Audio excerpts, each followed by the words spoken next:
Welcome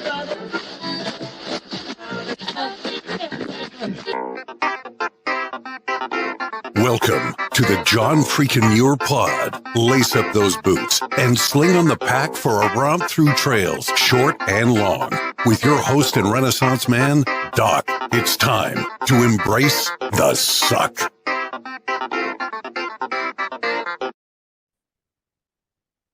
Welcome back to another week on the trail, dirtbags and hiker trash. I'm Doc, and this is the John freaking Muir Pod.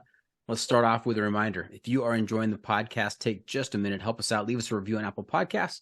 And if you're not enjoying the pod, well, just go ahead and keep that to yourself. All right. This week, I am excited to be talking to Britt and Andy from Bad Hikers, who were on the podcast in season 4 to talk about some trail hijinks. Well, since then, they've been to Africa and back and have some stories to tell. Welcome back. How's it going, you two? Hi. Amazing. So good to see you again. Absolutely. Same here. Same here. Now, where are you calling in from? Where are you located? We're in Portland, Oregon. Okay. Yeah. Were we here the last time? Yeah, I think we had just moved here. Yeah, we just moved here. Yeah.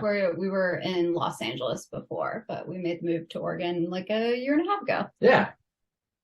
Okay. Well, welcome back to the studio. Has the studio changed at all? You notice any differences? Well, I feel like the last time there might have been a lower res photo of the John Muir Trail in the background. I think you've up-res the photo, but it still seems like Palisades, maybe? It's actually Evolution Lake with Mount Mendel and Darwin on the right there. All right. Oh, yeah, that makes sense. That does make sense. It was more hailing when we were there. Yeah, it was hailing a lot when we were there. We were distracted. That's unusual. Hailing in the Sierras? No way. No way. The Sierras this season is going to be spicy. Yeah, through hikers this year, I think are going to have snow through July or August. Yeah, I mean, this is the highest snowpack in the Southern Sierras in recorded history. I mean, it is absolutely bananas right now. Yeah, I actually had a work trip to Lake Tahoe that got canceled because they told us we might not be able to leave because there was so much snow. So I think it's going to be a year of difficult snowpack trying to get up Mather Pass. Yeah, Andy, there are worse places. There are worse places to be trapped than Lake Tahoe. I think you should have encouraged them to, stick with their plans and let's go on the trip. That's fair. It might have been a good idea. I mean, based on some of the videos I've seen, though, people's roofs were collapsing because there was so much snow. It seemed a little bit dire. Doc, do you think that through hiking season will happen this year? Oh, it's going to happen, and there's enough slightly crazy folks that they're not going to a little bit of snow. Slightly crazy. That's fair. Yeah. Yeah, I think you gotta have some like avalanche and winter safety courses for the PCTers this year that I think are starting now. That's right. Yeah, that's right. They're starting now. And what is the magical date before you go into the Sierras? They're always talking. Is it June 15th or July 15th? I think it's June 15th. June 15th. Yeah. I think that date is going to be pushed a little bit. I mean, no June chance. 15th, they're going to get to the Sierras, and it's going to be just nightmarish conditions. No chance. I mean, even up here for us, we're mid-April now, and we still have snow all the way down to 2,000 feet. So I think the crew rolling into Kennedy Meadows on the 15th of June is going to be staring at 200-foot snowpack. And somehow somebody told me that because of all the rain and the snow, that does not bode well for fire season, which seems counterintuitive to me. But I guess with a lot of growth comes also the potential for burn later on. I wonder if you get a lot of the fescue grasses that grow with all the water, and if it dries out in the summer, you have a lot of gas materials. Yeah, exactly. Yeah. Oh, that's the last thing that they need. Yeah, seriously. It is setting itself up for an epic year on the PCT. High snows, high water crossings, possible fires as usual in the northern part of the trek. Doc, good luck, everyone. Yeah. Doc, do you have any summer adventures planned? Are you getting back on the JMT this year? Not going to hit the JMT. This is going to be one of the summers in recent memory where I have not been in the Sierras, but we are going to tackle a portion of the Tahoe Rim Trail. We're going to take on Isolation Wilderness, so that should be fun. That'll be fantastic. We've been thinking of that for years. Yeah. Hopefully you have a good, clean year. Hopefully. And you're going in August. Knock on wood. Yeah. All right. Amazing. Hey, Britt and Andy, have you picked up trail names out there? You actually gave us our trail names. That's right. What were they? Stuck, and now our friends use them. So I'm TMI, and this is Panic. They are genuinely calling us that, so it's stuck. Yeah. Wow, I'm honored. I am honored that the names that I just threw out there based on our conversation have stuck, and your friends have picked up on that and are calling you that. So it's stuck. Yeah. Yeah. Apparently, people thought they were fitting. And are you happy with those names? I mean, I hate to. I don't want to feel guilty about giving you names that you don't like. I think it fits. I think there's like the balance between how much say you have in your trail name and how much you don't. And I think, we both denied a bunch of names, but when other people start calling you the names that, the illustrious Doc provides, it's a little out of your hands at that point. Now, are they all listeners of the JFM pod? I believe they are listeners and also fellow content creators and trail friends that were actually so they were part of our little trail family on the JMT, and we have since stayed really close. They actually flew up here to visit us last year. We did a hike on the Columbia River Gorge and camped out, and we're actually all meeting in a few months in Glacier. Yeah. Fantastic. Now, usually I have the guests explain how they came by the trail names, but I think TMI and Panic, I mean, they're pretty self-explanatory, right? And also, Doc, we can't re-explain the name you gave to us. You gotta like clip that segment of your previous show and link it in the description below, kind of thing. I'll put it in the show notes. Yeah, totally. All right. Well, you have been on this podcast before, so you know about the segment towards the end called the Pro Tip Insight of the Week, where each of you will be expected to weigh in with some trail wisdom to make our listeners' next outdoor experience even better. So love it. Okay. The must bring gear review. Hey, did we do the must bring gear review last time? I think we did. Yeah, I think so. Was it sponsored by the ultralight backpacking gear company 6 Moon Designs? Oh, no. I don't think so. Whoa, let's hear about it. Yeah. So here's how it works. If you were to let a stranger pack your bag with pretty much generic gear for a multi-day hike, what is the one specific piece of gear you would insist on being packed? And if you've got a particular brand for that piece of gear, even better. So TMI and Panic, what is your must-bring piece of gear out there? We'll start with TMI. Ladies first. So I actually have a piece of gear that we acquired while on Kilimanjaro that I think is good for this discussion. Oh, if you're not watching this on YouTube, she's going back to retrieve something.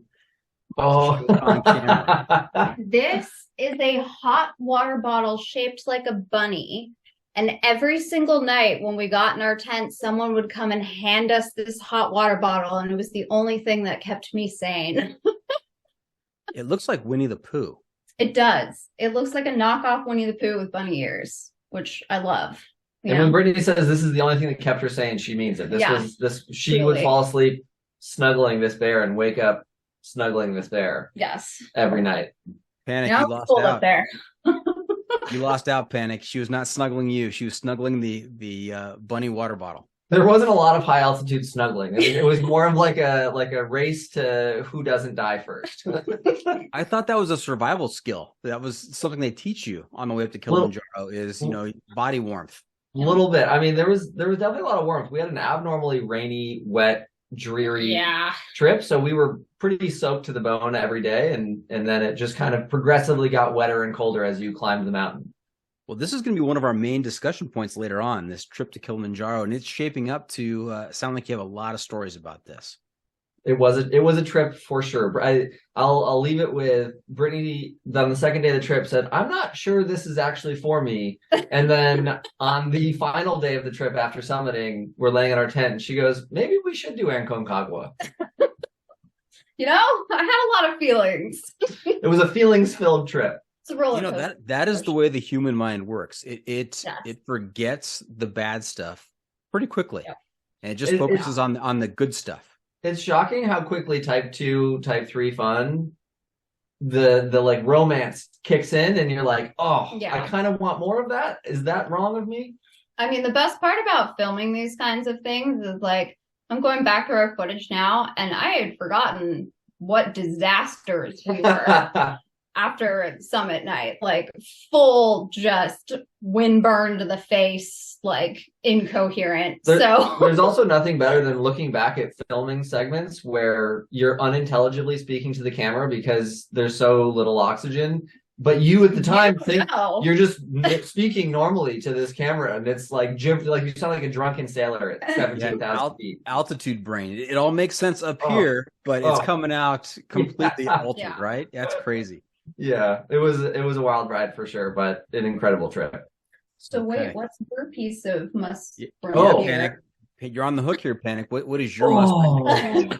Man, I mean, you took the. I know. I had the good one. You took the dinger. I mean, after this last trip, I will say, and this is the three of us on this conversation should never forget this, but we actually didn't bring enough sunscreen to this trip, and man, did I need more sunscreen. And it's like, for those of us trying to wiggle around being ultra light, you're trying to like get exactly the right amount of gear for weight ratio.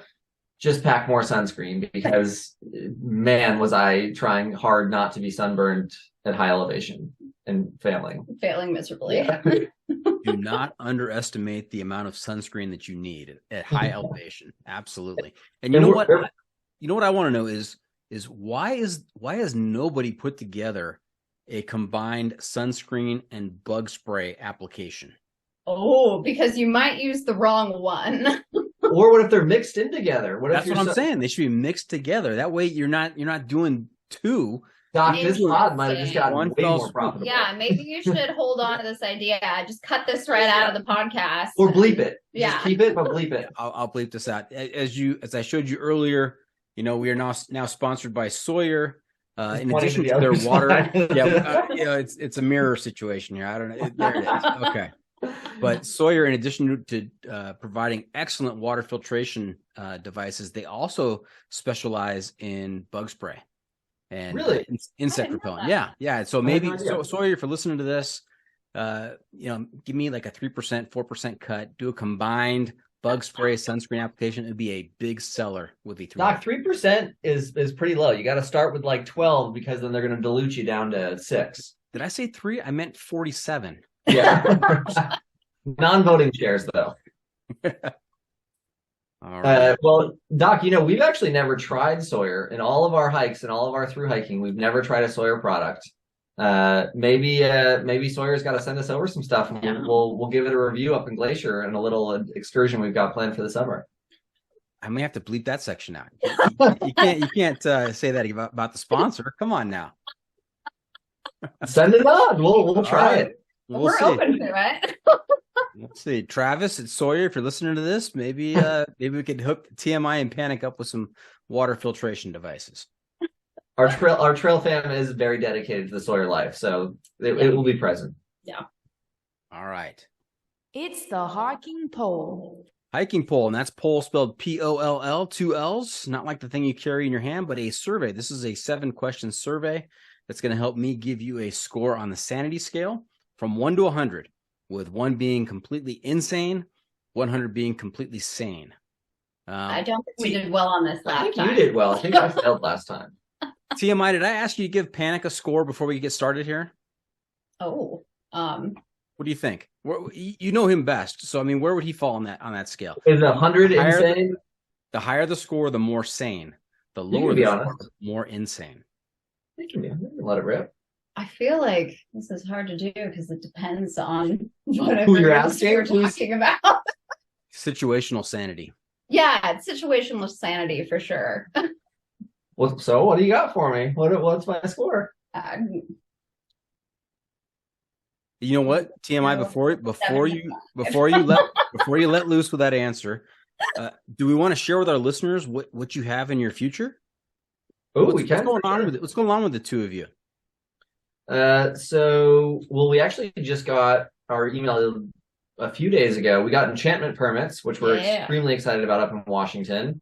I'm not talking about hiking plans. I'm talking about lifetime plans. Are you trying to get us to say we're putting off getting married? Well, if you're engaged, I don't want TMI to give you a score and then Panic to give TMI a score that's going to, kind of rock the boat here. So I just want to. Oh no boat rocking. It's a steady boat. We steady are boat. just Okay. incredibly bad at planning things that are not hiking. So we, went to Kilimanjaro instead of planning a wedding, which just keeps, happening. We'll figure it out eventually, but Much to the dismay of both of our families. And then this summer rolled around and we got several rounds of permits and lottery successes, and we're like, maybe next year. yeah, We've got stuff to do. That's right. We got stuff to do. Maybe All Doc, maybe we'll do an episode where you'll marry us on the pod, or we'll go back to the JMT and we can do it there. If you're serious, I will get my ordained minister license off. Hiker trash only, Hell and there's yeah. no invitees. You can just meet us at Evolution Lake. Love it. Hiker trash wedding. That's the way to go.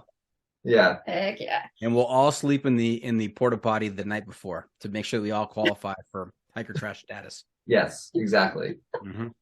Or on your flotational device on the lake. Yes, we did see somebody on a thermarest in a lake on the JMT. This is true. All right. TMI, Well, did you ever let loose with a score for Panic, a pre-survey score? I heard a whispered 75. Yeah. 75. That's generous.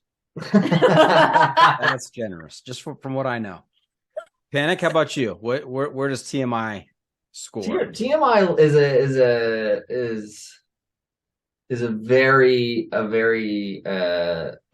low on the crazy scale. On the Oh man. she's somewhere in the I'd give her low 40s. Wait, wasn't? Oh, okay. More insane the Yeah, higher more you go. insane the higher you go. Got it. No, Okay. no. It's the other way around. Oh, screwed up. 100 is completely sane. Absolutely batshit. Oh, you gave me a 75 under that contest? Yeah. Wow. 75. I'm a C student in the insanity school. Yeah. TMI, did you just say you called me batshit crazy? Is that what you said? Maybe. I'll Sorry. give you a like a 60, 70, somewhere in there. Oh, so we're like right on the same level of crazy. I think we're crazy about different things. Okay. Yeah. I mean, we are being so vague with these answers. Sorry. All right. You know what? It's time for me to be the judge of your sanity level. So All right, I'm going to David, ask you let's do 7 it. questions. We need a third Now- party. You've been on here before, so we're going to go to the B set questions. Ooh, I was gonna say, I Set think the A, first bonus round set there was B. something about socks in bed and no toilet paper. toilet paper, which I Yeah. wasn't even aware that there was a right way. Anyway, Yeah. Oh, We'll go to those B are the set. questions I asked you before? Yeah. Yeah. Oh, okay. Then we're going to go to those are the set B questions. We're going to go to set A. Yes. All right. All There right. we go. All right. So these are all hiking related. We're going to find out which side of the issue you fall on for each of these. And, I am the arbitrary judge because it's my podcast. I'm the arbitrary judge of That's fair. where you're going to fall, which side you're going to fall on, if that's the good side or the bad side. And in addition to giving your answer, it's always best to give a little explanation as to why you go that way. Cool. Okay. So we went with TMI with the must bring gear review first. We're going to go with Panic on the first question here. Trekking poles or no trekking poles? Ooh. I always bring them. I don't always use them. Already difficult, aren't you? I'll say question. yes. I'll say yes to trekking poles, This is a lie. You almost never use church. but I always bring them. But you never use them. I use them to set up the tent. Yeah. Panic. So- There's no hiding here. There's no hiding because she knows. I almost never use them, I use them constantly, and he never uses them. but I always have them with me. So, yeah, score me how you will. Don't worry about that. I will. Now, Panic. Why don't you use trekking poles when you're hiking? I think I used to use them a lot more, and then when I started filming a lot more, I stopped because I didn't like always having to put something away or like tuck the poles under my arm and then get the camera, and then you're it just kind of turned progressively more into a habit of wanting to film more and be ready to film shots that I wanted to film or take a photo that I wanted to take, more than the usefulness of the pole. So he's sacrificing himself and his knees for his art. Some would say. But yeah, I think that's where the transition happened. Now, have you seen the Google cars that drive out there and get the whole street view? Yeah. They should have a rig like that for hikers that are really concentrating on their art. I mean, you could use your poles and GoPro head. You just take in 360 everywhere of where you're going. I think that's the Insta 360 stick that people just like duct tape to the front of their pack, and it's just like blasting the whole trail. Yeah, it's got to be some kind of action cam that you can stick on a helmet or something. I think that after the descent on Kili, we should have brought an action cam. It was a mistake. We were not prepared for how tired I was going to be to film some things. It seems like at the end of trips there are fewer pictures, right? You're focused on getting to the end destination, right? Yeah, I've noticed that too. It tapers aggressively for sure. Yeah. TMI, you said you do use hiking poles. Yes, I'm a dedicated hiking pole user because I am also somebody that trips, falls, is always face first in a bush. It's good for me to have hiking poles. Okay. This is true. Yes. Question number 2. I'm going to go with TMI here. Boots or trail runners? What's on your feet? Trail runners. Both of you? Yep. Okay. Yeah, we insisted on wearing trail runners for the majority of Kili. And the guy who was checking our gear was like, no, boots. And we're like, no, absolutely not, trail runners. It worked out great. We only wore boots for summit night. Yeah. So the Kilimanjaro hiking community has not caught on to the whole concept of trail runners yet? I think they're more concerned for people that aren't very experienced hiking, just deciding to wear trail runners. Because a lot of the guides were wearing trail runners, but I don't know, they really strongly recommended boots. Mountaineering boots for the whole thing, which was, in my opinion, completely unnecessary. But for the time of year that we were there too. Yeah, that's also true. Yeah, but both of us trail runners, pretty dedicated. Yeah. Are you Lone Peak people, Hokas? What kind of trail runners? Neither. I think at this point you're Solomon and I'm La Sportiva. Yeah. Wow. We're not converts to the zero drop. It just hasn't worked for me, the toe spreading thing. I don't know. I know it worked great for some people, but it just hurts my foot. Yeah, I had a guest just swearing by the ultras, the Lone Peaks, because of her misshapen feet. We spent quite a bit of time talking about the shape of her feet, which was really interesting. Amazing. Did you get a cast made of the foot and sent in? She's responsible for 1/3 of the Bigfoot reports in the Pacific. I love that. All right. Question number 3, back to Panic. When it comes to your sleep system, I guess this is going to apply to both of you because, sorry, it's not your sleep system, it's your shelter system. Do you guys use a tent, tarp, hammock, bivvy, or just cowboy camp? Tent, and we're using the Z-Packs. Ooh. I don't know. Duplex. Duplex. Okay. And who carries the tent? He does. But we usually try to divvy it up. It's usually it depends on also if there's a bear vault involved. Yeah. Or it kind of depends what other gear we're carrying. And it also depends now on how many multi-sport things we're doing. A lot of times now we're fly fishing, pack rafting. There's multiple things strapped to the pack. So it's kind of it gets complicated. We do our best to kind of make it an equal Tetris game. Yeah. And so when you are multi-sporting, what is your base weight for each of you? Oh dear. Oh God. It's getting worse and worse. We've got to figure this out because, like we said, we're doing a Glacier National Park trip this summer, and it's a pack rafting trip. And it's a pack raft, fly fishing, hiking trip where we're doing a circuit that we've invented ourselves. Yes. That we called the Ranger, and they were very excited about because no one's done it yet. So we'll see how this goes. But I think with fly fishing and pack raft stuff and our normal base weight just hiking Actually, like the pack with everything, including camera gear. Both of us are in the like 27 to 30 pound range.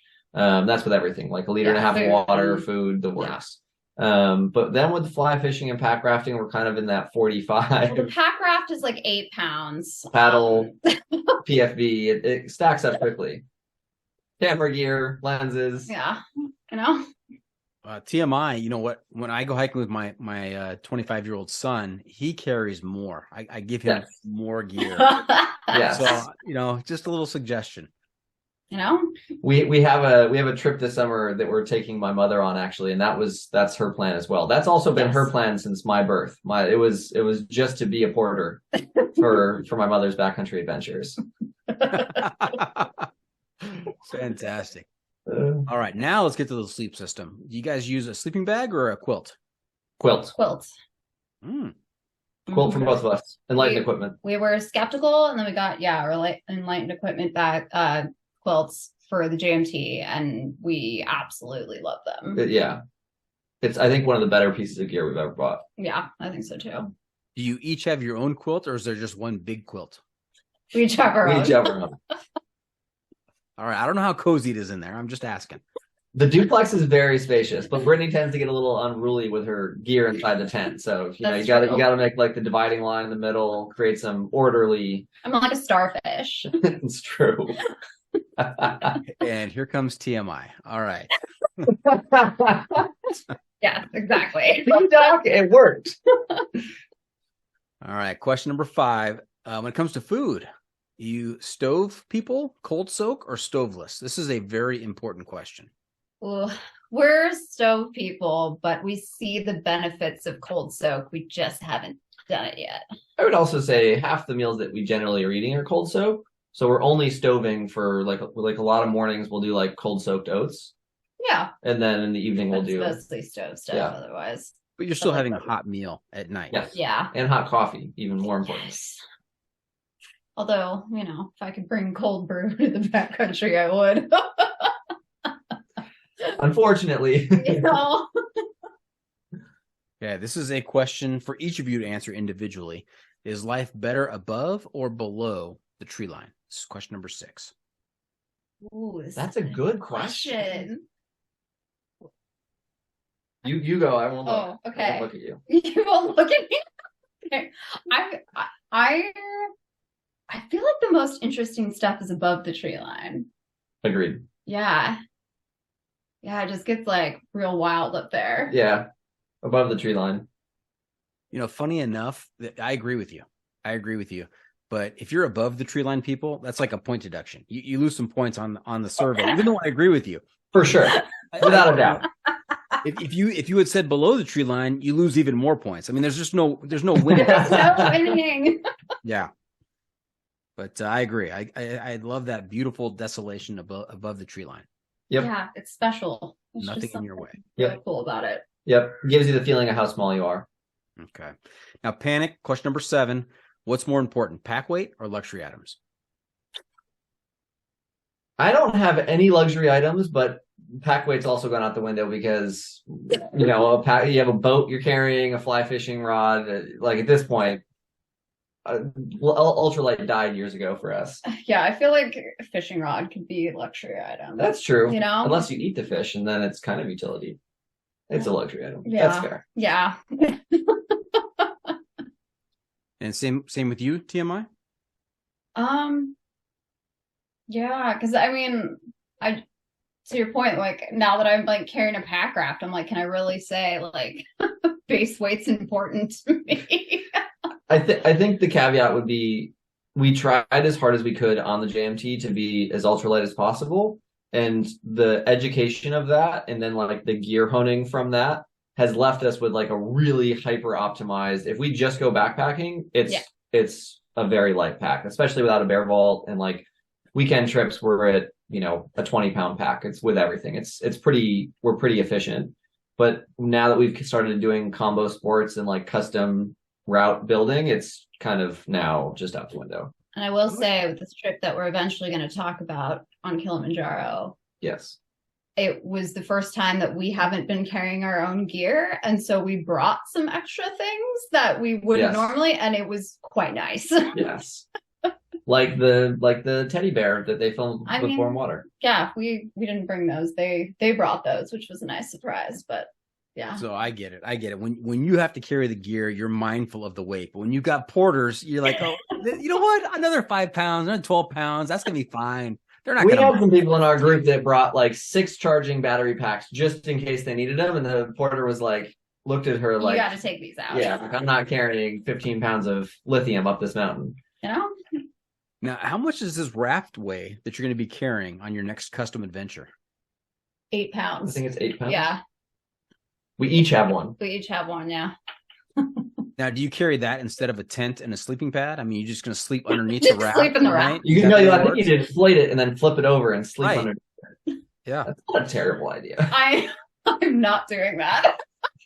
Nope, it's just an addition. It's like we're getting the most out of the Hyperlight pack that you can physically get. You know, there's now like a raft, like paddles stuck, a fly rod coming out of one side. You know, it's like, it's morphing. You can't even see the pack anymore. Yeah.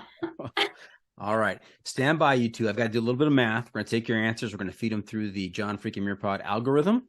Whoa. And we're going to come up with a score for each of you. So stand by. Here we go. You need a little soundboard here for like the do. That's right. You know? I've got to divide by pi. We're going to multiply by root 3, and we're going to adjust for the percentage of disdain in the porter's eyes as he is looking at these 6 battery packs on top of Kilimanjaro. And TMI, you come out with a very reasonable 72. Yeah. Very reasonable person. That's pretty high again. And Panic, it's just slightly lower, 64. 64. This feels accurate. This feels accurate. All right. Fantastic. Okay, let's before we get too far down the trail, let's back up a little bit. Remind us all where you guys grew up, a little bit of your background. How did the two of you meet? And did one of you convince the other one to be an outdoor adventure person, or are you just both naturally like that? I definitely wasn't naturally like that. I think that I said this last time, but I consider myself a former indoor kid. Basically no outdoor experience. I liked the idea of the outdoors, but I didn't grow up in a family that like did a lot of that stuff. And I had never been backpacking until a year before we did the JMT, because Andy and I met through Burning Man, which I think we also said last time. And then at some point he asked me if I'd like to hike the John Muir Trail, and I said yes. And I had not done any backpacking. And then a year later we were on the John Muir Trail. She was like, how have I ended up here? But it was great. Changed my life. From Burning Man to JMT to Kilimanjaro to the altar. I mean, that's a logical progression. That's the way it works. Easy on the altar part. I'm getting there. It'll be more like a tree stump by a river. Some kind of altar. Maybe at Burning Man. Maybe we can all meet at Burning Man and do the ceremony there. I love that. This is a potential. Yeah. Okay. Now, did you guys grow up in the Pacific Northwest, or are you down south? No, I grew up in Southern California. And I grew up in New York. Yeah. And I was in Southern California for most of my life. Briefly moved to San Francisco pre-pandemic for like 6 months. Then pandemic started and went back to Southern California because he was there. And then we both decided to move up to Oregon. We finished a through hike and we're like, let's uproot our entire lives and change everything. Yeah, we need more nature. Let's go. Now, did you guys meet at Burning Man? Pretty much, yeah. Yeah, we were in the same camp. So there was some prep beforehand because we were building an art project on the playa. So we interacted once or twice, but we've met a couple times. But I was planning to move to San Francisco after the burn. And we kind of just fell in love with Burning Man and then decided to do long distance post burn. So now, despite your hiking proclivities, you seem like pretty reasonable people. I don't know if that's true, but go on. And I can say this because my sister went to Burning Man for I don't know how many years in a row, and she also worked on art projects and supported stuff like that. But how did each one of you end up at Burning Man? How do you go from your upbringing in Southern California or in New York and say, you know what, I'm going to this thing. I'm gonna see what this is all about and sign me up. I think for me, I had found out about Burning Man around like early teen years, and like was dying to understand it, see what it was. Much like through hiking, I love strange niche culture stuff. And so when I moved to Southern California, I just accidented my way into a group of friends that were all pretty dedicated and historically lifetime burners. And yeah. Yeah, and you just went. And then I happened to be a coworker of one of those friends, and then her friend, and she was like, hey, you should really do this. But no one could properly explain to me what it was. And so that was very intriguing. I was like, why is everybody's answer about what this is so vague? Like, you can't possibly understand it until you go. And I was like, okay, I guess I have to go then. It's very similar to through hiking. It's a very similar, when you're trying to explain to someone what a through is, there's some vague utterance of, it was awesome, you just should go and check it out for yourself. And I feel like the burn is very similar. I think it is. Yeah. You don't know until you do it. I know we have some listeners right now, maybe 5 or 10 of them are going, what is this Burning Man thing they're saying? So TMI or Panic and Panic, can you give us a summary of an explanation of what Burning Man is? Yeah, so I mean, you go to the middle of the desert in Nevada and construct an entire city in the desert. In about 7 days. In 7 days, and then just enjoy the city there. And then you take the city apart and you leave. And you burn it to the ground. Yeah. Yeah. Doc, the answer we're giving you is you just need to go. Just need to go. What do you, okay, let me ask it this way. What do you get out of Burning Man? What is the attraction? I can give my answer, but Go for it. I routinely get out of Burning Man the same thing that I think you get out of a through. And it's like the sense of wonder of what's possible, of what you're capable of, an adjustment on your perspective of what comfort really means, and what comforts you do really need, and what comforts are really just kind of an illusion. It's very, very similar to my feelings about through hiking. It's in the outdoors in general. I think it's a mentally and spiritually expansive place to just experience. Yeah, I think for everyone at some point, like you have to get out of your daily routine and away from the stuff that is familiar. And just like the thing that I loved about Burning Man and that I love about through hiking is it's so far removed from my day to day that like all the stuff that feels so important and frustrating and stressful in your day-to-day life just kind of evaporates. Yeah. And you're like, wait, did this really matter as much as I thought it did? Or is it just because I'm kind of like bogged down with all this daily minutia? I think that's exactly right. Yeah. It's like I think one of the best descriptions of something like this that I've heard is, it's like you push the snowball down the hill and you keep pushing it, and then it builds a track. And so the snowball just wants to keep going down the same track, even if you try to push it in a different direction. And I think through hiking and the burn often act as a catalyst to create new pathways of life and experience. Yeah. I'm not sure what snowballs you guys are playing with, but I've never. They're potent, I'll tell you. They're potent. No kidding. Hey, am I allowed to ask what kind of activities occur at Burning Man, or is that like? Ask away. You want to go so bad. This is one of those. I'm asking all the questions of you that I am uncomfortable asking my sister about. So, well, I think so for us, the way that, and everybody does it in their own way. And so I think the first thing and maybe most important thing about Burning Man is it's entirely your own ride.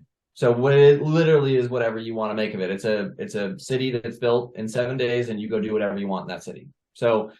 And most of like all of the camps have like a thing that they do. Yeah. So like we had like an art piece that we spent a lot of time doing. Yeah, we did programming. The like stage show, like the comedy and like kind of so like our camp has lots of artists and comedians, so that we build like a stage and we host programming throughout the day that's open mic night and things like that. And then generally there's I spend a lot of my time looking at all of the art, like traveling around to all the different places just to see what people create. Because the scope and magnitude of what people are building is crazy. It's incomprehensible. Like if you haven't been, it's like you're in your head. You're like, everybody's seen videos or pictures, but when you're standing on like a flat, endless piece of desert and you realize that someone built this 15-story building that's like architecturally sound, people are inside of it, and it's an art piece filigreed and hand detailed, and they built it in 7 days, and they're going to take it down 7 days later. It's just, I think it's a feat of human ingenuity and engineering. So there's a lot of the enjoyment of that, I think, for me. Yeah. I had no idea that Burning Man was about stand-up comedians and architects. I mean, that is not not the image that I had in my mind whatsoever. I'm so glad that you guys were able to explain this to me. Yeah. Yeah, I had a lot of good ramen on the playa. Oh yeah, super good ramen. Also, everything's the like radical, decommodification means like you can't spend money, but everybody provides food and whatever else they provide. So, there's some of my favorite camps have like a grilled cheese day. There's pizza day. Just bike around and meet people and hang out. Eat their food. And other things. All right. Hey, did you ever meet Laura and Mark? Do you know John? I know several Johns. Same. Also, much like through hiking, there's a naming culture. There's a naming culture at Burning Man. Oh. Yeah. So it's called a playa name. So most people have a playa name so I'm sure your sister does if she has been multiple times. And so she would not generally introduce herself to us as whatever your sister's name is. Yeah. Interesting. All right. I'll have to find that out. And then on the third episode we do together, then I'll be able to share that name with you and see if you know her. At the wedding. Yeah. What are you said ply? Playa. Playa. What your playa? Playa. Are you allowed to, is it like the Barclay? You're not allowed to talk about this? Yeah, if you have the first rule of Fight Club is you don't talk about Fight Club. That's right. You have to revoke your membership if you you have to turn in all this paperwork. It's a whole process. Yeah. Now, I think you both mentioned work in some fashion here in our discussion. What do you do to pay the bills these days? Well, I work as a marketer at Meta for now. If anybody's watching the news. Is that the name of the company? Meta for now? Meta for now. No. Currently. We'll see in 2 months if I'm still employed there, but that's what I do now. And I operate a production company. A production company. We make YouTube videos that are much more successful than the ones that we make. Yeah, ours are just a fun side project. Yeah. Panic, if you work for a production company, how come your YouTube videos are not to that same standard? Because what I do for the production company is not what I do for bad hikers. Yeah, they have a whole camera crew and a team of editors and all sorts of stuff that we do not have. It's on the fancier end. It's more like Hollywood production, and I help operate. Those are the people making those videos that make us all feel so bad about our own videos that we post to YouTube. Yeah, 100%. Something like that. All right. Hey, we're going to take a quick send our videos to them and let them critique. Yes. All right. On that, we're going to take a quick break. We're going to hear from the sponsors, and we come back. We're going to get down to your trip to Kilimanjaro. So stay tuned for that. We'll be right back. Welcome back. Talking to TMI and Panic. And, we've mentioned a couple of times Kilimanjaro. So what inspired you to conquer this mountain? Ooh. Well, I think a lot like the JMT. Like the Kili had been on my list for a long time, and post-COVID, some of the ways to sign up to climb. So Kilimanjaro, you have to climb, or generally you have to climb with a guide company. So you can't just show up and walk up the mountain. And after COVID, it had been a little bit strange trying to book with some of these companies, and they were kind of doing these rolling groups where if the group filled up, then you'd get a notification that it was going to happen, some stuff like that. So we had been chatting. TMI and I think it was in June, the summer, maybe. Yeah. And it sounded very far away and very hypothetical. Much like the JMT when I said, do you want to hike the JMT? And she was like, yeah, for sure, whatever. And then, a year later we did it. In June, I was like, hey, I just signed up to climb Kili. I don't know if we're in, but I put a deposit down and we'll see. And she was like, oh, great, that sounds fun. And we did it for a month we were in Africa for a month, kind of the last two or 3 weeks in December, beginning of January. And then we found out in September that the group had filled up and it was going to happen. And then we had to actually. And then I was like, do you actually want to climb Kilimanjaro? She was like, and I was like, that's really tall. No, she didn't say that. She was like, absolutely, let's do it. And then it like cascaded into, well, when we're there, we should go on safari.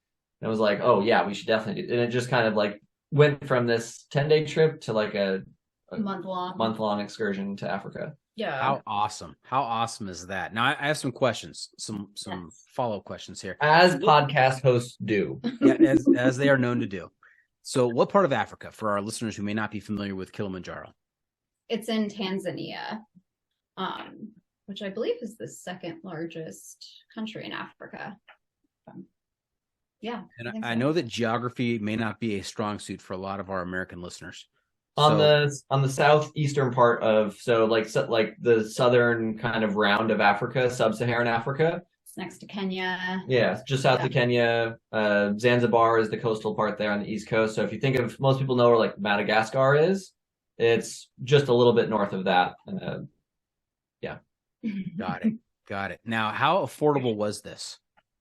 Not particularly. I don't know. I feel like it's expensive, but it's also for what you get. Like, so there's also multiple. You guys did a safari. You did a safari. Yeah. So I was gonna say, if someone just wants to do Kilimanjaro and they're leaving from the States, what are they looking at in airfare and actual cost of the expedition? So I can answer that. So the expedition was, I believe, like 4,800 per person for a 8-day itinerary that includes all your food for all 8 days, the hotel stay on the front end and the back end. So like when you start and finish, that also includes like obviously your porters, all the meals I said. They provide you a tent. So I think 4,800 per person, something like that, right. That doesn't include tip. But that was like just the expedition cost per person. Okay. Yeah. And what is the round trip distance from the start of your expedition till you return? Hiking miles wise? Hiking miles. I believe it was 32 miles, 36 miles. I have it on my watch actually.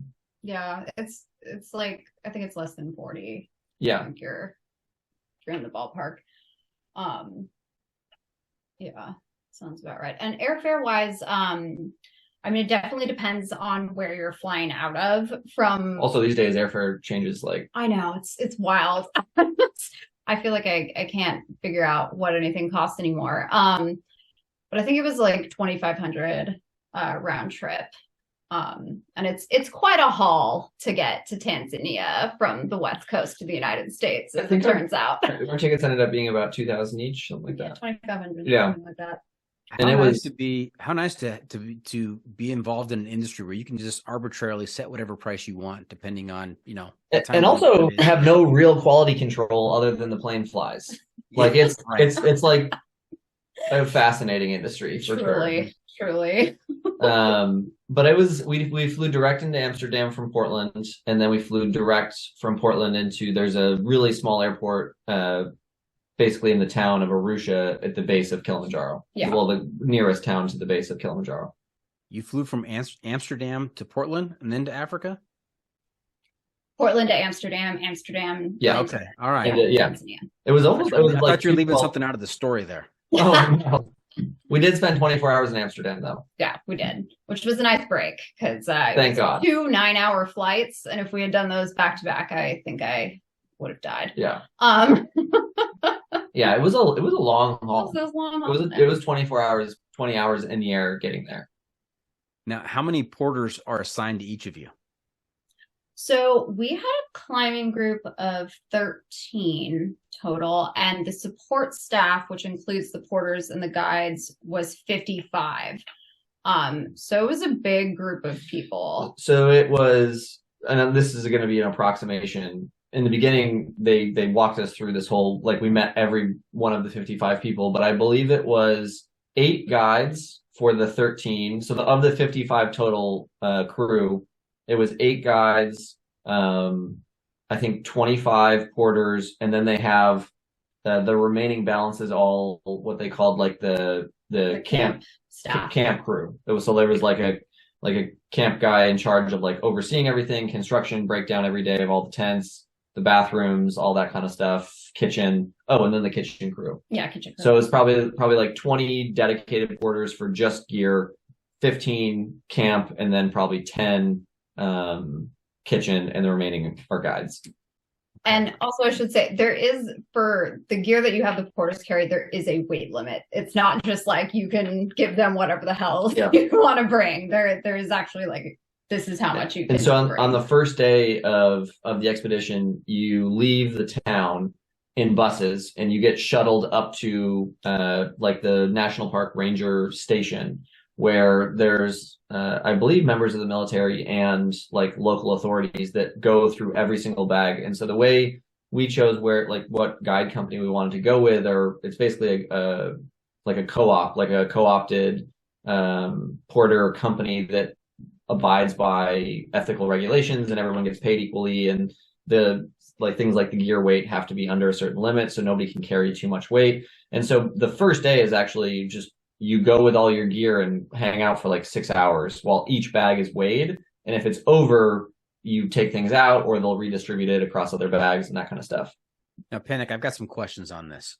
So in terms of, that's the great thing about being a podcast host. Is as a podcaster does. It helps me plan my next trips. So I have all my questions answered. I'm ready to go. I'm good to go. But in terms of the gear, what are you required to bring, and what do they provide?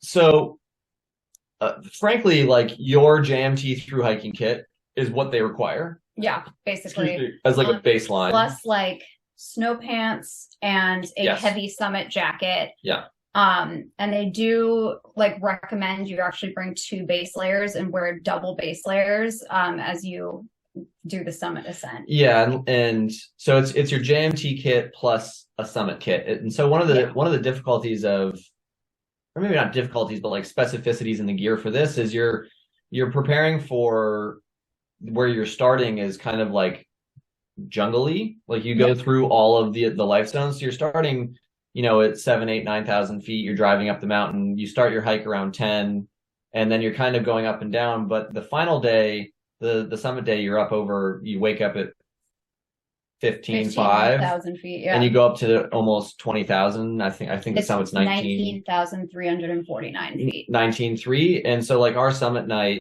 I was wearing like Scarpa mountaineering boots with base layer, really heavy trekking pants, wind pants, and then like a snow pant, and like an actual mountaineering parka. And the wind was at 40 knots, and like it was maybe 15 degrees, maybe 0 with wind chill, and was cold. Yeah, though we had really bad wind the night that we went up. Yeah. And then to the second part of your question, what do they provide? What they provide is, kind of actually everything. You can rent any gear that you don't have. So basically, they've got everything that would be in that kit, and you can opt. So we opted to rent sleeping bags because our sleeping bags that we have, we weren't sure if they were going to be. We were kind of like good for for where we were elevation wise. And so we just rented the sleeping bags from them. We rented the sleeping bags.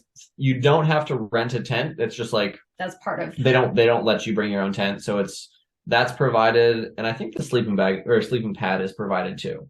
Yeah. They don't require you to bring a sleeping pad. They provide that as well. Although we did bring an additional pad, and I was the like accordion ones, and I was very happy we did. Yeah, same. But some people just showed up and like head to toe, they just outfitted in everything for rent.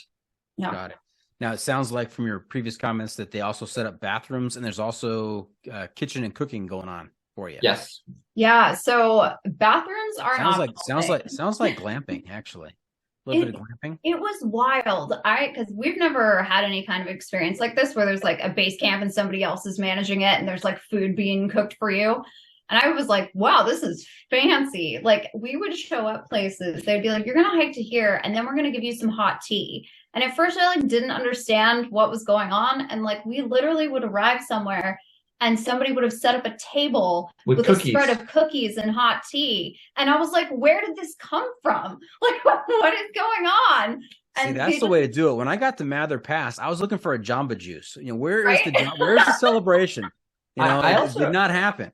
I also can't overstate like the like level of I don't even know the right word. It was nice that like you're being provided hot tea. Like, it was incredible. Now every time I want to hike and I don't get hot tea, I'm like kind of upset about it.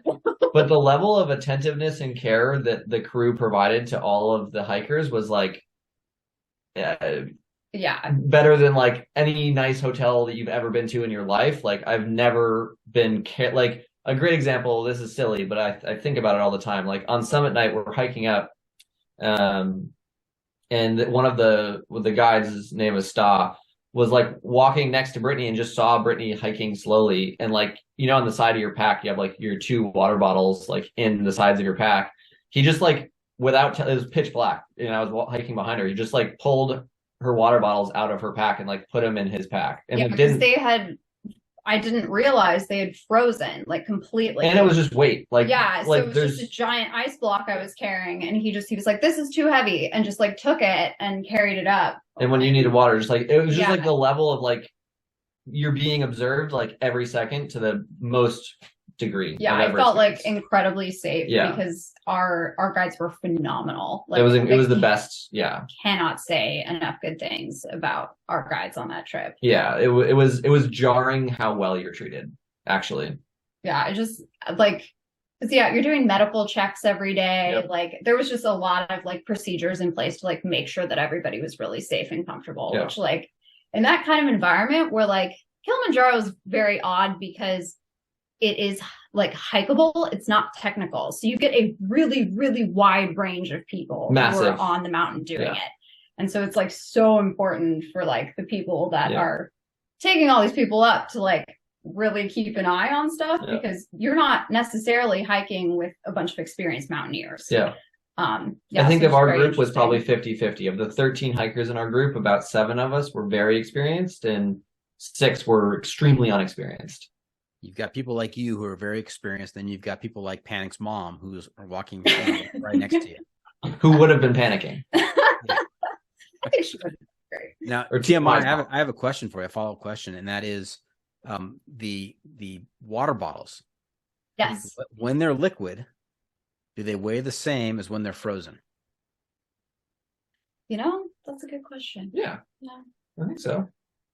No. But it just seems, I mean, the way you described it is they got frozen, so he took them. They're just too heavy, so they took. Oh, yeah, no. It just seems heavier, right? Carrying a block of ice seems heavier than carrying a bottle. He also didn't take them out because they were frozen. No, I know. It's just in my mind. No, he like came up to her and just like was taking weight out of her pack, being like, you know, you're getting tired, and like. Yeah. No, it was just funny because like the reason why that stuck in my head was because I had no idea they were frozen solid, and so I was like, oh my god, like wait, how cold is it? Because like at some point you just like don't know anymore. You just your brain goes into full. I'm glad you said, "Oh my gosh, how cold is it?" and you didn't say, "Oh my god, that's why my pack is so heavy." They're now frozen. Okay, that makes me feel a little bit better. Okay. Like I said, so high elevation, my brain wasn't working properly. That's right, and you know it's helpful having porters because I know, and you know, from being at 14.5. Just taking a breath at 14.5, that, I mean, it is rare air up there. At 19,000 feet, I mean, that had to be exponentially a little bit more difficult. I truly, it was, I went fully into like meditative, like the climb to the top was, we were moving so slowly and it was just one foot in front of the other. And it got to this point because you're like going up and there's so many false summits on the way up to the top of Kilimanjaro. And we started hiking at midnight. I don't think we got to like the edge of the crater until like 8:30 in the morning. Yep. And so you're just walking in the dark with like 60-mile-per-hour winds, like for hours. For and 8 hours. It just, I was just like staring at the ground, like one foot in front of the other. I completely lost track of like where I was or what was happening. And you're just like spaced out entirely. Yeah. Like it was really wild. I think for us too, the JMT has this really beautiful effect where like elevation, it matters and you can feel it, but you get almost the elevation profile of the JMT acclimatizes the body really well. You kind of do the like up Donahue, back down, and then you're at Reds, and Reds is at like 6,000, and you kind of actually have a very natural progression into acclimatizing, even if you have some maybe daily bad side effects. I think one of the hardest things about Kili that I would say to anybody that wants to do it, other than you should do it, it's amazing, is you get dropped off a bus at 10,000 feet and you don't come back down. And it's like, we have done a lot of elevation now, and our bodies have a tendency of doing particularly well at elevation. And like, I was fine through 3 days, and all of a sudden on day 4, I was like, we were over 16,000, 15,500 at the lava wall. Yeah. And like, all of a sudden I was like, man, I'm nauseous and I like have no appetite. I can't sleep at all. And it just like, it comes out of nowhere. Right. And I think one of the things now in retrospect, and we've watched a lot of people talk about Kili and other really serious mountaineers that have climbed, 8,000 meter peaks in the Himalayas and around the world, all talk about Kili like it's hikeable, it's super easy, but the acclimatization, like you just start and you just live over 15,000 feet instantly. And like it catches you off guard like really quickly, like really, really quickly. And it's such a short window, because if you're doing like Everest or something like that, you're up there for weeks. Going up and down, up and down, and up and down. And this was like 6 days, and then we summited. And which really is 5 days. It's like, it's long enough that you're gonna get screwed up by the elevation. Like you're not just like running up to the top, and short enough that you don't actually acclimatize. So what we were recommended to do was take Dynamox. Right. You didn't take it, and I did. And like the difference between the two was like, it was immediately apparent. Yeah. But the thing about Dynamox is you can only take it for like a certain amount of time, like 8 to 10 days before like you start getting permanent side effects. And like, I took it the first day and I was like, oh my God, I can't feel my face or my hands or my feet. Like it was so terrifying. And like, I talked to our head guide, and he was like, hang on TMI. Yeah. So you said that Panic did not take it, you took it. And you said you noticed the difference immediately. I'm assuming that even though you couldn't feel your face, you felt better in terms of your wind like and hiking. Rocket fuel. Like it was really. So it's a trade-off. It's a trade-off. I can't feel my face. She looked at me and she was like, I feel invincible, but my feet and hands are tingling, my teeth are tingling, and I can't feel my face. My teeth were tingling. Like I was that's how I know that I have enough DEET on my face. Is when my face is numb and my teeth are tingling. That's when I know that no bug. Sawyer, if you're listening, we do need that part fixed. Okay, so that's interesting. I mean, there is a decided benefit, but there are some interesting side effects. Yes. It was also highly those side effects were highly contingent upon if you were staying hydrated enough. Yeah, so you need to stay extremely hydrated if you're on Dynamox, because it just like what Dynamox is doing is turning your blood acidic, and so by your body's natural process of trying to expel the acidic nature of your blood, you are lightly hyperventilating. So it makes you breathe faster, which is actually what acclimatization is, a process of just your body naturally taking more breaths. So at sea level, you breathe a certain way, and that's how you get a certain amount of oxygen in your blood. And so like you have to stay hydrated, or else your body is just like really struggling. I don't know. Acid blood, trying to expel your blood. This all sounds very iffy to me. I don't know. It was very iffy to me too, but like I don't know that with the shortness of the window to get to the top of the mountain. Yeah. I don't know that I could have done it without the Diamox. And I like, for me, so I didn't, so they start everybody, like when you start the hike, everybody takes Diamox, and there's a certain amount that they start everybody on. And so one of the challenges with Diamox is it's not a curative, it's a preventative. So you have to front load it into your system. But if you then get sick, you can't just take it and it fixes the problem ish. So I didn't take it through the first 4 days, and then started to experience questionable side effects of high elevation sickness and acute like haze and HAPE symptoms, like right on the verging of it, which is really dangerous. Like you immediately have to come down. And so I spoke with our guide, and he was like, here's a double dose, like take it, go to bed. And if you wake up in the morning and you have any issues, like we'll see. Yeah. And so I was fortunate that like I took a double dose of Diamox and like woke up and was like, it is like rocket fuel. You're like, whoa, like that. All right, let's like ready to go. But it's definitely the condensed elevation, non-acclimatization window is very, very difficult. Yeah, for sure. Got it. And you mentioned false summits, and I just want to let all of our aspiring thru hikers out there know that false summits are the bane of any hiker's existence. It is hell on earth out there in the backcountry. And just get yourself used to the fact that you think that's a summit. It's not a summit. No, it's not going to be a summit.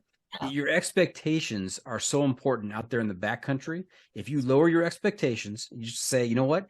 That's not the summit. I know it's not the summit. I've got like 7 or 8 more summits to go that until I get to the real summit. Just expel all expectation. That's right. You're going to be in a much happier place if you just lower those expectations and realize that's not the end point right there. Yeah. Yeah. So true. And Kili in particular, it's because the fall summits, it's obviously a stratovolcano. And so the fall summits that you're seeing are like the explosion, the previous eruption lines. So like it will flat top. So you really are hiking up, and it's like a very clear ridge line, and you're like, oh, there's the summit, and you crest it, and then it goes in, and there's another mountain, and it keeps dwindling its way in, and Yeah, it was wild. I like after the second one, I was like, I'm not looking up for the rest of this hike. I'm just looking at the ground, and I don't want to know what's going on up there. And then one of the tragic things about hiking at night, or the benefits of hiking at night, is you're looking up and you see the headlamp, the head torch snake going all the way up the mountain, and you see it end, which is why in pitch black you're like, there's the summit. And then you crest that rim, and there's another, mile and a half, 1,000 feet of headlamps, and you're like, oh God. And when that happens 3 and then the 4th time, you're like she said, head down. I'm not looking anywhere.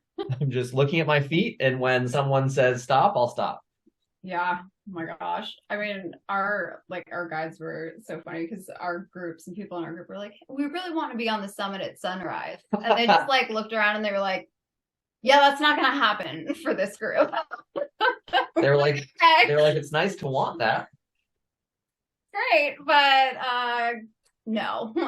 I mean, in the water. So there were 13 people in your party, but yet you saw miles worth of headlamps. How many people were on the mountain at any one time?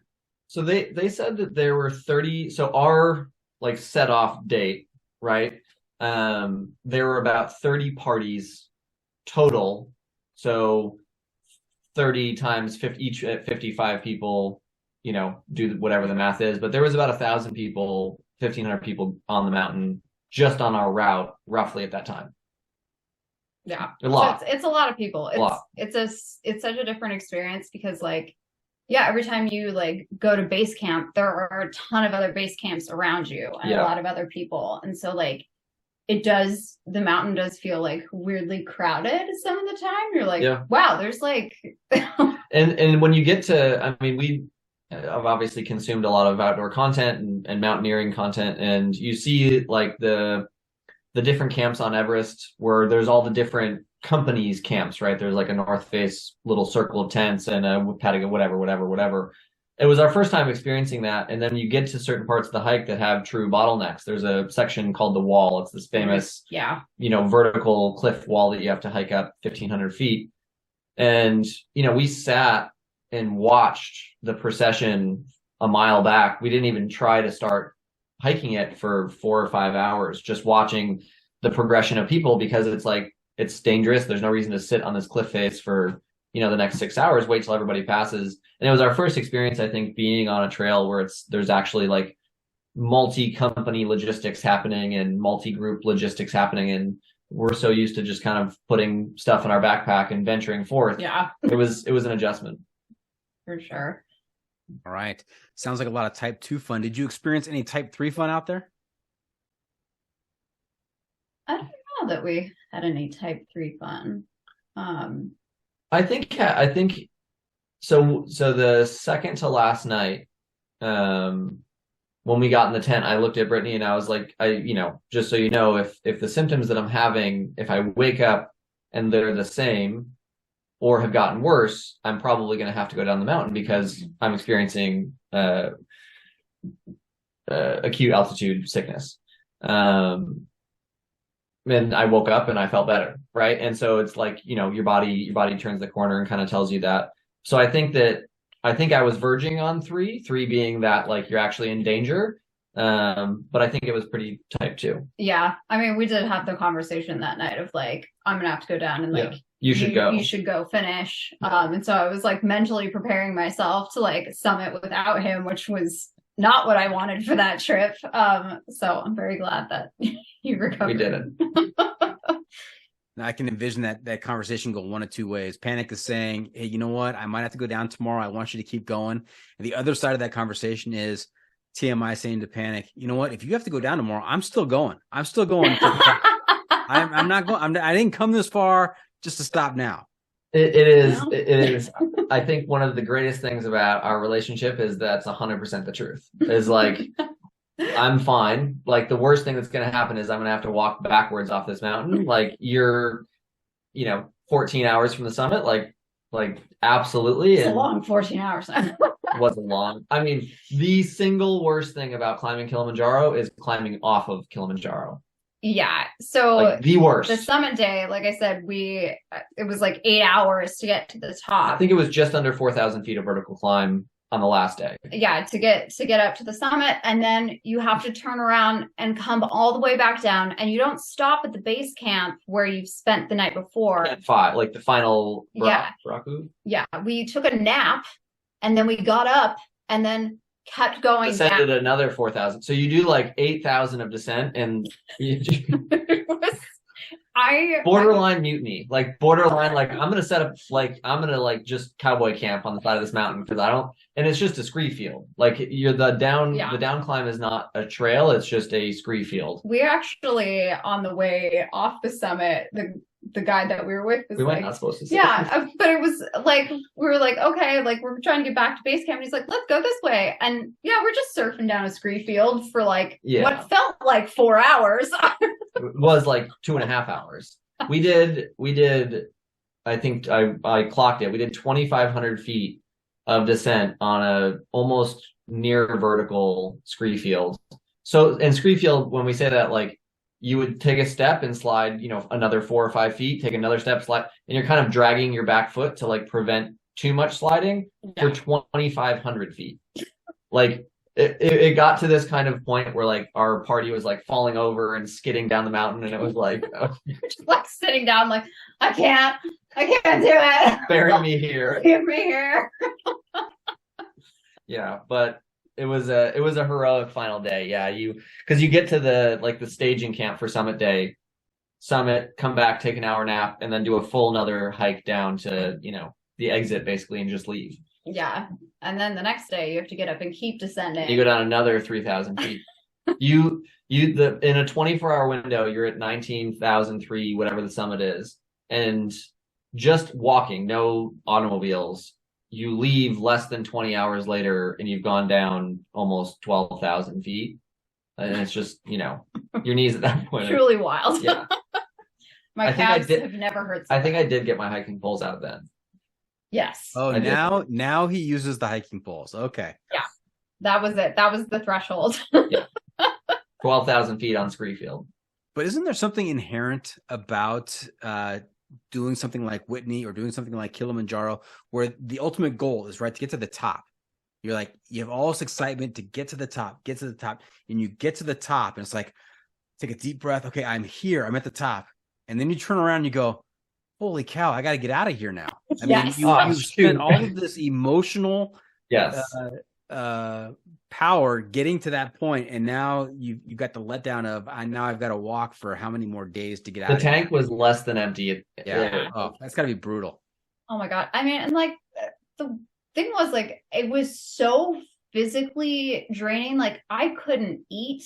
I couldn't drink. Like I had just been going for like, it was a 13-hour day that day. And like, barely functional, like didn't even feel human anymore. Legitimately, like we were so tired that we just didn't eat for the last 24 hours on the summit. You're just so tired. It's just like your body doesn't want food. Like you're trying to like choke down like peanuts or something, like something to get some calories in you. And it was just like, oh God. and even like the next day and a half after, like you're just like, so you finish the climb, you get down. And like I said, there's a hotel provided on the day before you start and the day after to kind of get all your stuff together. And, you take your first shower. And I think we just kind of laid there and like. Well, we did lay there because this is a funny story. We got all the way off the mountain and went back to our hotel, and the water went out right at the moment we got back. And it's not like we got back, like everyone that had summited that day. And like, that's the only place to stay. Like the companies book you into this hotel. And it was like there was literally naked people in the hallways that have just got back from summiting Kilimanjaro, haven't showered in 10 days. And like everyone just gets back, they put their duffel bags down. You get your certificate for climbing one of the 7 summits. There's like a ceremony. There's like, it's really, really phenomenal. And then everybody puts their duffel down, goes into the room. And obviously the first thing everyone's going to do is shower, and there's no water. And you hear like madness erupt, like just pandemonium. And it's not even the like the bouginess of like demanding a shower. It's just that it's, that's where you're going. You're going to go to have this shower. If I knew I wasn't going to shower, nobody cares. But it was like everyone stripped down. Lower your expectations, buddy. Oh, man. Your expectations. And we just laid on the floor laughing. It's just like I can't. Like, it's fine. There were people in robes in the lobby that were like, I'm not leaving the lobby until you turn the water on. And they were like, it's not as simple as just turning it on. They were like, that's fine, I'll wait. And they're like, well, we have new guests coming. They're just in their bathrobe. Like, I'm not leaving until you turn my water on. It was a fiasco, but it was phenomenal. It was very funny. Yeah. Amazing. So one of the 7 summits done. What's the next one? Aconcagua? I think Aconcagua, we've chatted a lot about it. We really want to do, I'm probably going to say it wrong, Vincent Massive in Antarctica. Yeah. But it's really expensive. I mean, I think the jump in cost, I think Aconcagua is very similar to Kili in terms of price. But I think when you start doing like Denali and Vincent Massive, you're kind of getting into that like 40 grand range. It just like, it becomes a much different thing. So I think Aconcagua need to be sponsored for those. John Freaking Mir Pod. So we're coming for you. But I think Aconcagua is probably next. Yeah. Okay, and we should let our listeners know the 7 summits, that's the highest summit on each of the 7 continents. Yes. Yeah, we actually Aconcagua is in South America. Yeah, in the Andes. Yep. Yeah. We were climbing with the Kyrgyzstan national climbing team, which was pretty fun, and they were doing their 7 summit thing. There were a lot of groups with like 7 summit gear on, like sponsorship, and like the leader of their crew is like the first guy up Everest from their country, and they were like very regimented. And then there's us just like, what's happening? I don't know. We're walking the Kyrgyzstanis, they're wild. It's a wild group to go with. They were a ride. They were such good people. They were amazing. All right. Hey, TMI and Panic, you know where we are right now? Not sure. Forgot the segment name.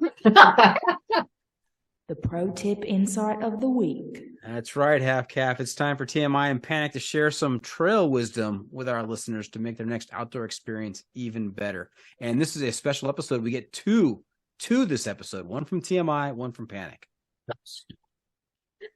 You want to go first? No, you start. All right.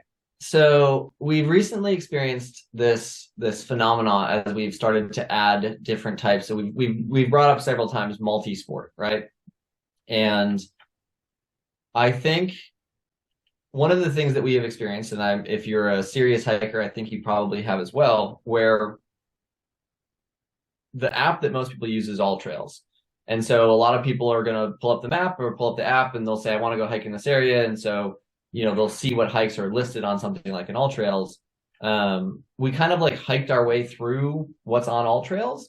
And so we've started building custom itineraries, and we've been using this app called Fat Maps. And really, really enjoy it. We actually just built a custom map or a custom multi-sport expedition through Glacier National Park, where we'll hike 25 miles, we'll paddle another 25, and do this kind of big loop around the northeastern part of the park. So I think what I would recommend, my I don't know if it's trail wisdom, but if you're looking and you're feeling kind of like you're not sure what's left in your area, Fat Maps has been a great new discovery for us that we're using. Not sponsored either. Just into it. Just into Not yet anyway. Not yet anyway. I don't think we're extreme enough for sponsorship.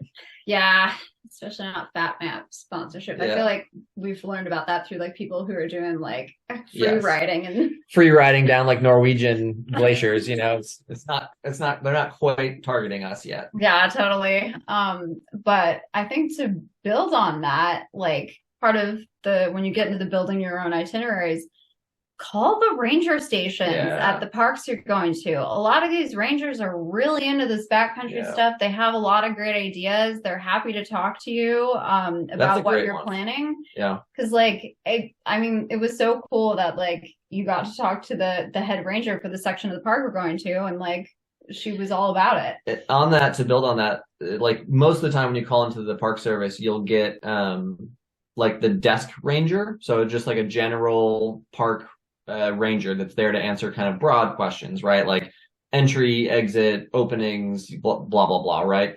And if you ask specifically, if you tell them the specific part of the park you're going to, there's almost always, especially in Western parks, there's a backcountry ranger assigned to that part of the park that will have a much deeper knowledge of that specific area. So that's what we did for this area. We're going to be in the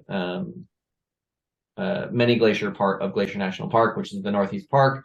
And so, once you ask that person, they have, they really spill the tea on, the do's, the don'ts. This lake's better than that lake. Oh, there's a waterfall here that's not on the map. That kind of stuff. TMI and Panic, we just stumbled across the trail name for this episode. I'm always on the lookout for a trail name. I guarantee you it's right? the waterfall. Something that happens during the episode that just, it speaks to me. And that's going to be the name of the episode. This is going to be Spilling the Tea with TMI and Panic. Yes. I think that should be our reoccurring segment name. Yes. Spilling the Tea. It's going to be a new segment in the podcast. Yes.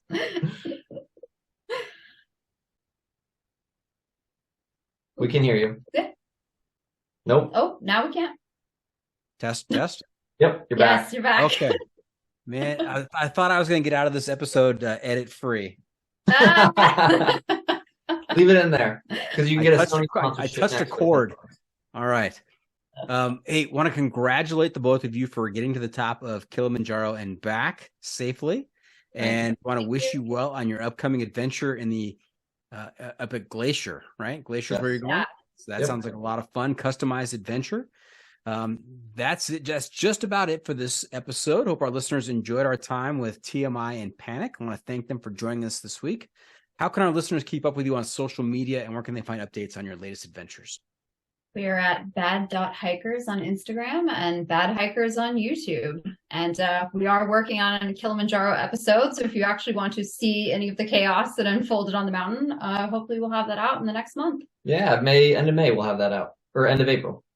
Is that being run through your production company, Panic? No. Okay. Just being run through me. Just Britt and I sitting right here after work, hoping for the best. I just want to know where to set my expectations. So, hey, have you watched any of the other content? The bar's pretty high. All right. Remember to check out the pod on social media as well. We're on Facebook, YouTube, Instagram, Twitter, and TikTok. And if you have any comments or clips you want to share, you can send it to me at johnfreakinmuir@gmail.com. The Adventure Media Recommendation. All right. Britt and Andy, I'm also looking you to share a recommendation for a book, movie, documentary, some kind of outdoor media to keep our listeners connected to the trail. What do you have for us? We call this our adventure media recommendation. I was going to suggest the volcano documentary we just watched. Oh yeah. Yeah. Fire of Love. Right. Shoot. What is it called? No, I thought this. Wow. Wait. Please hold. Please hold.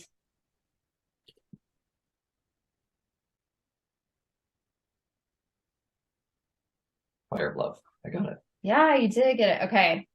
So, new documentary recommendation from us is Fire of Love, which is a documentary about two volcanologists and they're live documenting volcanoes all over the world. And it's unbelievable. The footage is crazy. And it's just a fascinating story of two people just doing the wild things that they really enjoy, despite all the challenges of basically hiking up volcanoes, hiking into volcanoes, camping in volcanoes, the whole 9 yards. It's pretty incredible. Sounds like the two of you without the volcanoes, though. Yeah, no, no. I mean, spoiler alert, they do die. So, wow. They're gonna know. They're gonna know. If you look at this movie, you know. The real pick-me-up. All right. TMI. Too much information. TMI. She lived up to her name.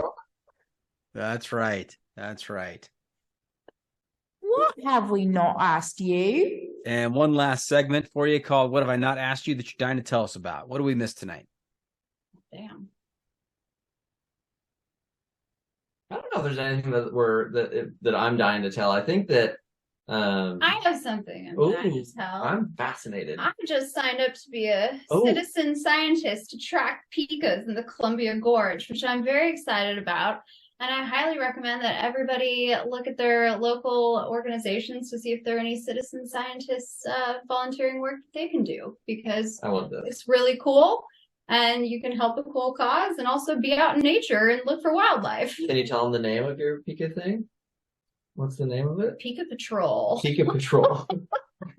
TMI on Pika Patrol. I mean, how else are you going to spend good days other than looking for pikas? I mean, that sounds like a lot of fun. Right? If anybody wants to hang out with us, that's where you'll find us on a Saturday. So I guess Panic, by default, you're also a citizen scientist. She sent me the link. I'm signing up tonight. Yeah. Yep. He got so excited. I was like, look, I downloaded my Pika Patrol app. And he was like, wait, I'm sorry. What's happening? Pika Patrol? What is happening? Do you have a special badge like 4 hours. A pocket badge or, a we're building custom Pika Patrol on it? 100%. Yeah, absolutely. The first thing I asked her was, does it come with a sticker, a t-shirt, and a patch? And she was like, I don't know. I'm just finding Pikas. And I was like, I'm on it. All right. Hey, that's a wrap from the John Freaking Muir studio. Any shout outs to friends and family, you two? What is it? What? Shout outs to friends and family. Shout out to you, Doc. Yeah. We miss you. One of these days we're gonna do a hike together. Yeah, for sure. Doc, when is the John Freaking Muir pod hike hang? Like group hike? Like, what are you doing, man? You know what? Summer 2024. That's gonna be an official event. Let's activate. Let's do it. It's our year. We got COVID when we got home from Kilimanjaro, and we were like, 2024, it's our year. Just next year. All right. Well, hey, thank you for tuning in. Always remember, the trail is the trail. It doesn't care if you want to go downhill. It doesn't care if it's almost dark and you're looking for a campsite. It doesn't even care if the porter has refused to carry your 6 power banks, your fat map is frozen on the way up, and the backcountry ranger refused to take your logistics call. The trail is the trail. Embrace the suck. That was good on the fly. That was incredible. That was good.